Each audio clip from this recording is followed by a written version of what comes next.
Students, this is the part 5 of unit 2। अगर आपने पहले की वीडियोस नहीं देखी हैं तो पहले उन्हें देख कर आइए। एंड आज हम जो पढ़ने वाले हैं वो है बिजनेस आइडिया जनरेशन। उसका डेफिनेशन देखेंगे, सोर्सेज देखेंगे, कैसे न्यू आइडिया जनरेट होता है, मेथड्स देखेंगे, न्यू आइडिया जनरेशन का प्रोसेस देखेंगे और इवेल्युएशन ऑफ बिजनेस आइडिया देखेंगे। फर्स्ट थिंग इज हमारा आइडिया जनरेशन क्या होता है। तो इसके लिए हम देखेंगे कि जो हमारा एंटरप्रेन्योरियल जर्नी की शुरुआत है वो वहीं से होती है जहां एक स्ट्रॉन्ग बिजनेस आइडिया होता है। बिजनेस आइडिया जनरेशन एक क्रिएटिव और स्ट्रैटेजिक प्रोसेस है जो नए अपॉर्चुनिटीज और सॉल्यूशंस को डेवलप करता है। अब इसके डेफिनेशन है तो हम बोलेंगे कि बिजनेस आइडिया जनरेशन का मतलब है ऐसे इनोवेटिव और फीजिबल कॉन्सेप्ट क्रिएट करना जो मार्केट के किसी प्रॉब्लम को सॉल्व करे या किसी अनमेट नीड को फुलफिल करे। ये एक एंटरप्रेन्योर के विजन और मार्केट नीड्स का परफेक्ट बैलेंस होता है। अब हम एग्जाम्पल ले सकते हैं कि जैसे हमारा पेटीएम का आइडिया जब आया था तब इंडिया में डिजिटल पेमेंट सिस्टम की जरूरत थी। इस आइडिया ने एक जो मेजर प्रॉब्लम थी उसे सॉल्व किया था और मार्केट के जो गैप को फुलफिल किया था। अब इसकी हम इम्पोर्टेंस देखते हैं तो जो बिजनेस आइडिया जनरेशन है उसकी एक फाउंडेशन है जो आपके वेंचर के सक्सेस को डिसाइड करता है।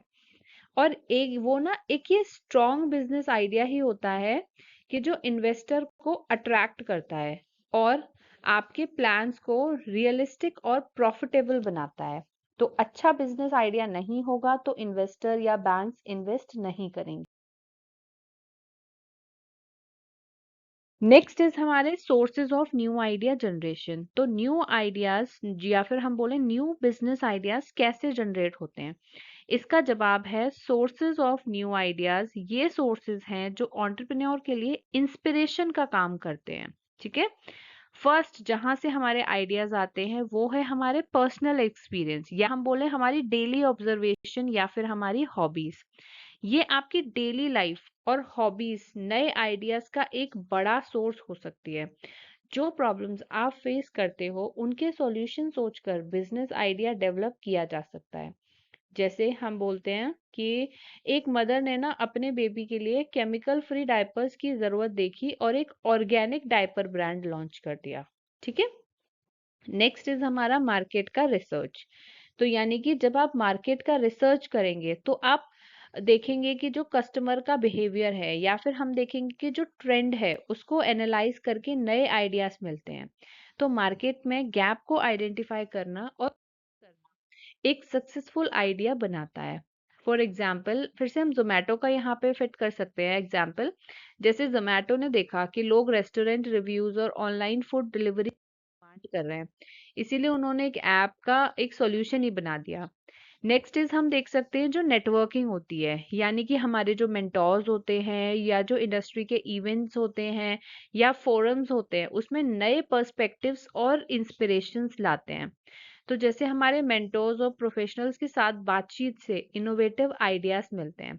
फॉर एग्जांपल इंडस्ट्री की मीटअप्स में एक स्टार्टअप ने AI based customer service tool का आइडिया प्रपोज किया।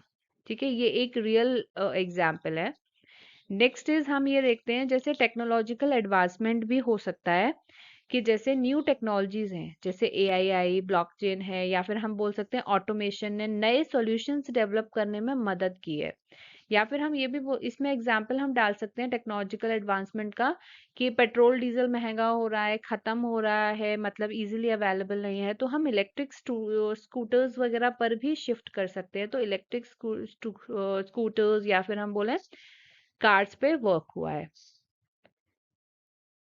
नेक्स्ट हम देखते हैं हमारा जो है कॉम्पिटिटर का एनालिसिस। लाइक कॉम्पिटिटर के बिजनेस मॉडल स्टडी करके आप डिफरेंशिएट कर सकते हो, उनके फ्लॉज को फिक्स करके बेटर सॉल्यूशंस मार्केट में ला सकते हो। एग्जाम्पल हम इसमें ले सकते हैं, सपोज करो जैसे कैफेज हैं बहुत सारे, तो एक लोकल लोकल जो टी कैफे वाला है उसने अपने कॉम्पिटिटर्स के मेन्यू से बेटर और कस्टमाइज्ड ऑप्शंस ऑफर करता है तो लोग वहां जाना ज्यादा प्रेफर करेंगे। नेक्स्ट इज हमारे गवर्नमेंट की पॉलिसीज। तो जो सरकारी इनिशिएटिव्स और स्कीम है जैसे मेक इन इंडिया और स्टार्टअप इंडिया नए आइडियाज जनरेट करने में मदद करते हैं। फॉर एग्जांपल हम बोल सकते हैं सब्सिडी स्कीम्स के अंडर रिन्यूएबल एनर्जी जो सॉल्यूशंस होते हैं जैसे सोलर पैनल इंस्टॉलेशंस हैं वो बहुत ही पॉपुलर हो रहे हैं क्योंकि गवर्नमेंट वहाँ पे सब्सिडीज प्रोवाइड कर रही है उस फील्ड। हमारा मेथड्स ऑफ आइडिया जनरेशन। तो ये हमने थोड़ा बहुत तो पहले भी हम देख चुके हैं आइडिया जनरेशन। अब जैसे ब्रेनस्टॉर्मिंग था, फोकस ग्रुप था, माइंड मैपिंग था, ये हम पहले भी देख चुके हैं। बट चलो थोड़ा सा हम आइडिया फिर से ले लेते हैं कि जैसे एक अच्छा आइडिया जो होता है वो मिलना हमेशा एक चैलेंज होता है, लेकिन कुछ जो हमारे सिस्टमैटिक मेथड्स हैं इस प्रोसेस को आसान और प्रोडक्टिव बनाते हैं। जैसे ब्रेनस्टॉर्मिंग, ये एक ग्रुप एक्टिविटी है जिसमें सब लोग बिना किसी क्रिटिसिज्म के फ्रीली आइडियाज शेयर करते हैं। इसका मेन पर्पस होता है क्रिएटिविटी को बूस्ट करना। ठीक है। अब नेक्स्ट इज हमारा माइंड मैपिंग। तो ये भी हम पढ़ चुके हैं। जैसे ये क्या होता है, एक सेंट्रल आइडिया को सराउंडिंग कॉन्सेप्ट के साथ में हम विजुअली कनेक्ट करके नए पॉसिबिलिटीज को एक्सप्लोर करने की कोशिश करते हैं। ठीक है। अब इसमें इसका एग्जाम्पल हम ले सकते हैं। जैसे एक क्लोथिंग ब्रांड है, उसने अपने मेन प्रोडक्ट है उसका जैकेट्स, उसके साथ में जो कॉम्प्लीमेंट्री प्रोडक्ट्स हैं यानी कि स्कार्फ्स और ग्लव्स का भी ना माइंड मैप बनाया है। तो यानी कि वो देखना चाह रही है कि ये हमारा जो आइडिया है या क्या हम इसे माइंड मैप कर सकते हैं, कि हम इसे साथ में सेल आउट कर सकते हैं, वर्क ऑन कर सकते हैं या नहीं। नेक्स्ट हमारा है स्वॉट एनालिसिस। स्वॉट का फुल फॉर्म होता है strength, weaknesses, opportunities and threats. स्वॉट में हम क्या कर रहे होते हैं, अपनी स्ट्रेंथ, वीकनेसेस, अपॉर्चुनिटीज और थ्रेट्स को एनालाइज करके एक आइडिया की फीजिबिलिटी को चेक करते हैं। फॉर एग्जाम्पल हम बोलें कि एक ऑर्गेनिक स्किन केयर का स्टार्टअप है, वो अपनी स्वॉट एनालिसिस करना चाह रहा है। तो वो अपनी स्ट्रेंथ देखेगा, यानी कि स्ट्रेंथ उसकी क्या है, जो नेचुरल इंग्रेडिएंट्स हैं। उसकी वीकनेस क्या है, जो नेचुरल इंग्रेडिएंट्स आप लोगे, उसमें ऑल्टरेशंस नहीं करोगे, चीज़ें प्योर रखोगे, तो कहीं ना कहीं उसका कॉस्ट जो है वो हाई जाएगा। और इसका जो थ्रेट होगा वो क्या होगा, मार्केट में एक चीज लॉन्च हो जाती है उसके बाद तो उसके an number of competitors develop हो जाते हैं। ठीक है। उसको इवेलुएट करना इसका स्वॉट एनालिसिस हो जाएगा। अब स्कैमटर टेक्निक क्या होती है, ये एग्जिस्टिंग प्रोडक्ट या सर्विसेज को इम्प्रूव करने का मेथड है। इसमें जो स्टेप्स होते हैं या कॉन्सेप्ट जिनका यूज होता है वो क्या है, substitute, combine, adapt, modify, eliminate and reverse. ठीक है। इन चीजों का हम यूज कर रहे होते हैं। फॉर एग्जाम्पल हम ये देखते हैं कि जैसे एक फूड कंपनी है, अपने आइसक्रीम फ्लेवर्स को वो ग्लूटेन फ्री बोले या फिर बोले वेगन बनाकर इनोवेट करती है। तो ये क्या है, उसका स्कैमटर टेक्निक है। यानी कि वो किसी ना किसी चीज को एलिमिनेट कर रही है, कुछ और कंबाइन कर रही है, मॉडिफाई कर रही है, कहीं ना कहीं वो इनोवेशन आ रहा है वहां पे। नेक्स्ट इज हमारा फोकस ग्रुप। तो ये मेथड टारगेट कस्टमर्स को साथ डिस्कशन करके उनकी नीड्स और प्रेफरेंसेस को समझते हैं। ठीक है। और उसके अकॉर्डिंग ये काम करेंगे और न्यू आइडियाज को जनरेट करेंगे। नेक्स्ट इज हमारा बिजनेस आइडिया का जनरेशन जो प्रोसेस है। तो एक स्ट्रॉन्ग बिजनेस आइडिया सिर्फ एक क्रिएटिव थॉट नहीं होता है, बल्कि एक सिस्टमैटिक प्रोसेस का रिजल्ट होता है।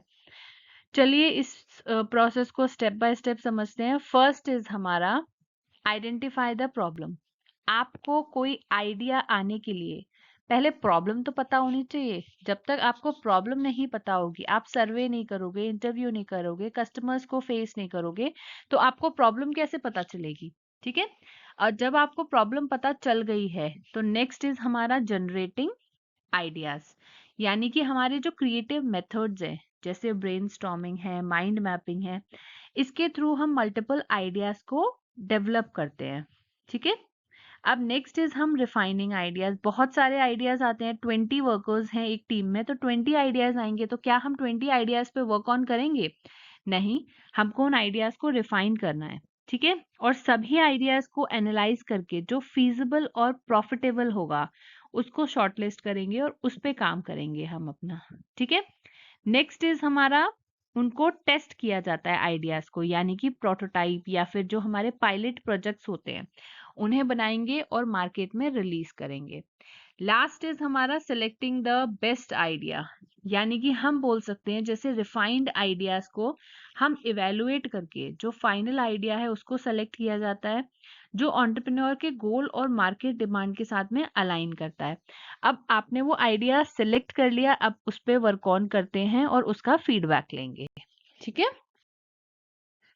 नेक्स्ट इज हमारा इवैल्यूएशन ऑफ बिजनेस आइडिया। तो इवैल्यूएशन हम कैसे कर रहे होते हैं, जैसे जो मार्केट की डिमांड है उसको देखेंगे, उसके बाद में हम उसकी फीजिबिलिटी को स्टडी करेंगे, हम अपने कॉम्पिटिटर्स को देखेंगे, प्रॉफिट देखेंगे और ये देखेंगे इसकी स्केलेबिलिटी देखेंगे, यानी कि क्या ये आगे बढ़ाया जा सकता है या फिर ये यहीं खत्म हो जाएगा बिजनेस। ठीक है। तो evaluation of business idea, business idea generate करने के बाद ना उसका प्रॉपर इवैल्यूएशन करना बहुत जरूरी होता है।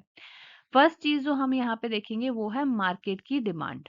तो क्या कस्टमर की जरूरत इस आइडिया से सॉल्व हो रही है, यानी कि डिमांड का एनालिसिस बहुत जरूरी है। फॉर एग्जाम्पल हम बोले ऑर्गेनिक फूड का डिमांड अर्बन एरिया में काफी ज्यादा है, तो हम बोलें कि अर्बन एरियाज में हम ऑर्गेनिक फूड का बिजनेस शुरू कर देते हैं, तो क्या ये ऑर्गेनिक फूड का बिजनेस बिजनेस जो है वो रूरल एरियाज में भी काम करेगा?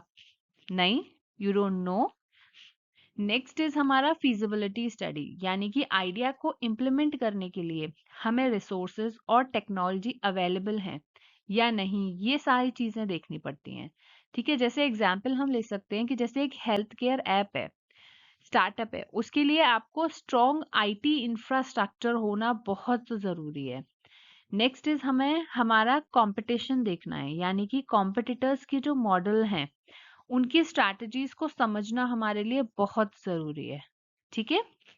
नेक्स्ट इज हम देखते हैं हमारी प्रॉफिटेबिलिटी को, यानी कि मेन काम तो हमें कुछ भी करो प्रॉफिट अर्न करना ही है, यानी कि जो हमारा रेवेन्यू है और प्रॉफिट मॉडल है उसको एनालाइज करना बहुत जरूरी है। जैसे एक टेक स्टार्टअप है, अपने सब्सक्रिप्शन बेस्ड रेवेन्यू मॉडल का प्रॉफिट एनालिसिस करेगी तब उसे लॉन्च करेगी।